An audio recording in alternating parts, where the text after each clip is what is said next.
What is the source of terrorism? What have you found about it? Well, the more we looked, the more we found out that terrorist incidents and terrorist groups are not just isolated, random groups around the world, that there is a major force behind most of these groups, and that is the Soviet Union.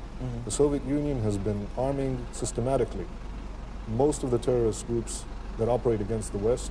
They've been training them on its own soil and on countries that are aligned to the Soviet Union.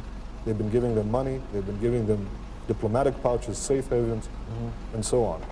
If you take away the Soviet Union and its chief proxy, the PLO, international terrorism would collapse.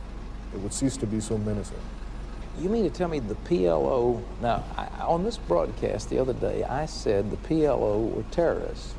A PLO called us and said, we're not terrorists, we're freedom fighters for liberty and so forth. You're saying that the PLO are the major conduit of terrorism from the Soviet Union? Yes, yes. It's not the only conduit, because Czechoslovakia and East Germany and Cuba are obviously very important additional proxies. All right, now what facts do you have to back that up? Because you had a seminar, Jack Kemp and others were there, and you showed the world the reality. Now, what did you show them? What is your factual basis?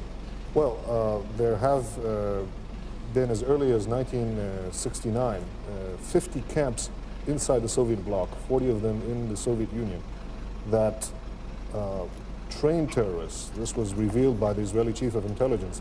But more importantly, the terrorists themselves have spoken in several interviews now that have been filmed and shown in the West of their training in the Soviet Union. Arab terrorists described that there were other terrorists from other countries there.